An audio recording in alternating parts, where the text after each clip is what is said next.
Good morning, students. Today I am going to continue my lecture for Plus 2 Arts Political Science, and the name of the chapter is Environment and Natural Resources. Now let us start with the new topic, environmental concerns in global politics.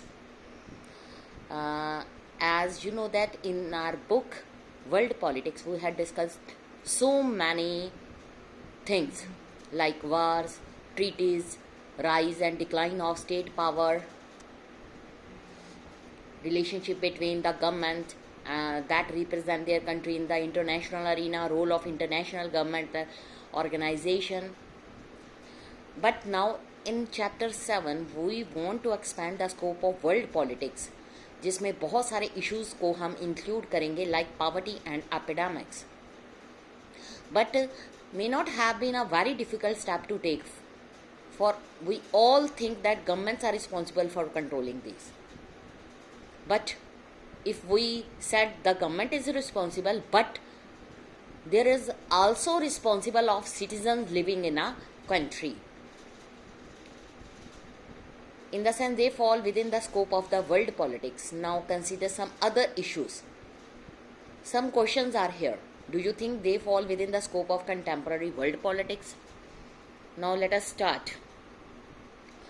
Throughout the world, जो कल्टिवेटेबल area है वो बहुत ज़्यादा expand किया जा रहा है, जिसके कारण सब्सटेंशियल पोर्शन जो है एग्जिस्टिंग एग्रीकल्चर लैंड जो है उसकी फर्टिलिटी लूज़ होती जा रही है. ग्रास लैंड जो हैं ओवर ग्रेज किया जा रहा है, उनको फिशरीज ओवर हार्वेस्टेड की जा रही है. वाटर बॉडीज़ जो हैं suffered extensive depletion and pollution, severely restricting food production. According to Human Development Report 2006 of United Nations Development Program, इसमें ये बताया गया कि अबाउट 1.2 बिलियन पीपल जो है डेवलपिंग कंट्री में उनके पास सेफ वाटर नहीं है फॉर ड्रिंकिंग पर्पस. 2.6 बिलियन के पास सैनिटेशंस की फैसिलिटीज़ नहीं है, जिसके कारण resulting in the death of more than 3 million children every year. This is the discussion about the developing country. Now next, natural forest. ये वो वाले forest हैं which help us to stabilize the climate, moderate water supply, harbor a majority of planet's biodiversity on land. Now these natural forests are being cut down and people are being displaced. Here we are talking about the people lived in the forest like tribal people. जो loss है biodiversity का continue due to the destruction of habitat in the area which are rich in species.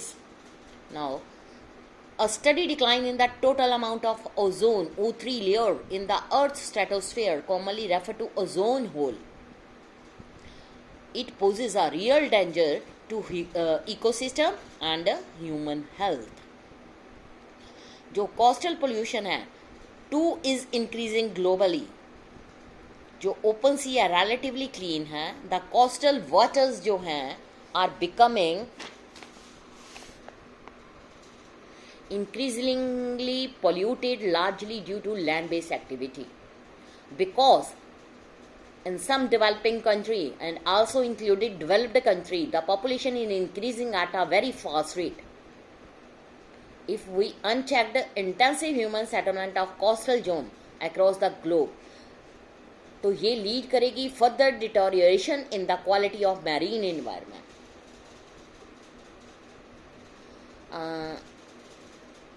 क्या एक question यहाँ पर हर कोई यही पूछेगा, क्या हम यहाँ पर नेचुरल फिनोमिना के बारे में बात नहीं करें?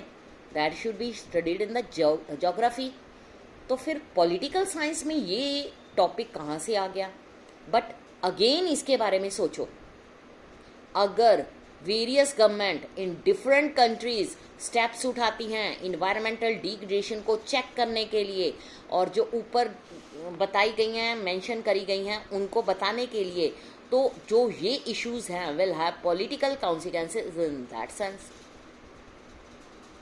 जो एक सिंगल गवर्नमेंट है कांट एड्रेस देम फुली.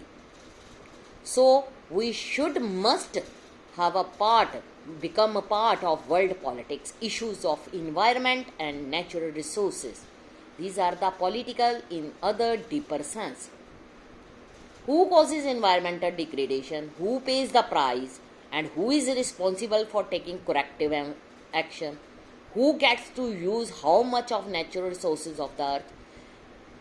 जो ये सारे के सारे issues रिलीज हुए हैं, who wields how much power, they are therefore deeply political questions. जो environmental concern है, they have a long history. इसमें आ जाएगा awareness of the environmental consequences of economic growth that has been acquired an increasingly political character from the 1960 onwards. जो club of Rome, a global think tank, एक book थी 1972 में जिसको entitle किया गया था लिमिट्स टू ग्रोथ, उसमें potential depletion of earth resources जो है उसको बहुत वास्ट तरीके से एक्सप्लेन किया गया है against the backdrop of rapidly growing world population. कुछ international agencies like United Nation organisations, United Nation environment programmes, इन्होंने इंटरनेशनल कॉन्फ्रेंसेस को होल्ड करना शुरू किया, promoting detail study to get a more coordinated, और उसके अलावा इफेक्टिव रिस्पॉन्स मिले इन्वायरमेंटल प्रॉब्लम से रिलेटेड. सो जो इन्वायरमेंट है emerge as the significant issue of global politics, not a single country का ये इशू, बल्कि पूरे ग्लोबल लेवल का ये इशू है. जो ये ग्रोइंग इशू है इसको फोकस किया जा रहा है इन्वायरमेंटल इश्यूज की तरफ.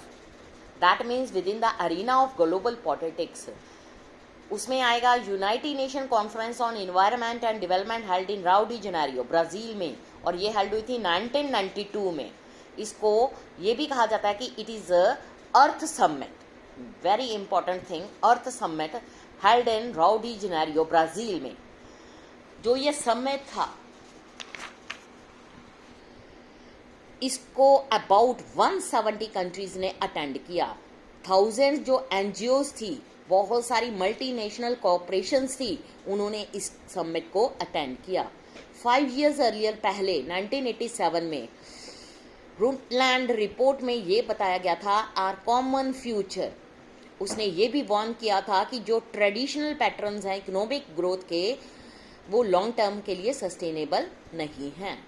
स्पेशली उन्होंने व्यू को लिया था demand of south for further industrial development. So obvious at the Rio summit वो जो था that was the rich and developed countries of first world, उनको रेफर किया जाता है ग्लोबल नॉर्थ. उन्होंने जो एनवायरमेंटल एजेंडा था उसको एक डिफरेंट व्यू से लिया. जो पुअर एंड डेवलपिंग कंट्रीज थी थर्ड वर्ल्ड की, जिनको ग्लोबल साउथ का नाम दिया जाता था, उससे ये बिल्कुल एंटायरली डिफरेंट था. जो नॉर्दर्न स्टेट थी वर concern with ozone depletion and global warming. Southern states जो थी एंशियस थी about address the relationship between economic development and environmental management. बहुत ज़्यादा डिफरेंट था सदर्न एंड नॉर्दर्न स्टेट्स में. जो राउ समिट थी उसने प्रोड्यूस किया conventions that are dealing with the climate change, biodiversity, forestry, जिसको रिकमेंड किया गया लिस्ट ऑफ डेवलपमेंट प्रैक्टिसेस, जिसको कहा जाता है एजेंडा 21. बट इसको अनरिजॉल्व्ड कह के छोड़ दिया गया, जिसके कारण बहुत सारे डिफरेंसेस एंड डिफिकल्टीज आई. कंसेंसस थे combining economic growth with ecological responsibility. जो ये अप्रोच थी डेवलपमेंट की, इसको कॉमनली कहा जाता है sustainable development. As you have read on in your previous classes sustainable development in your SST chapter. Sustainable development is the development without damaging the environment. Now the problem however was how exactly this was to be achieved. जो कुछ critics थे उन्होंने point out किया that agenda 21 जो था biased था in favor of economic growth rather than ensuring ecological conservation. So let us look at some of the contentious issue in the global politics of environment. सबसे पहले आएगा the protection of global commons. इस chapter में बार बार एक word आ रहा है commons, global common. What is the meaning of global commons? जो ग्लोबल कॉमन्स हैं are those resources which are not owned by anyone but shared by a community. This could be a common room, community center, park or river.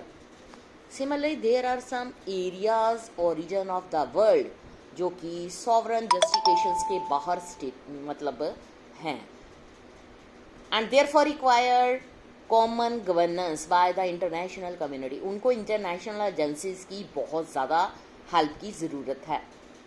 These are known as res communes humanities और global commons. इसमें आ जाएगा अर्थ, atmosphere, Antarctica. उसके बारे में अब मैं आपको next बताऊंगी एंटार्क्टिका होता क्या है. उसके अलावा ocean floor and outer space. ये टॉपिक मैं अभी यहाँ पर फिनिश करती हूँ. नेक्स्ट हम अब अगला स्टार्ट करेंगे एंटार्क्टिका. Thank you students.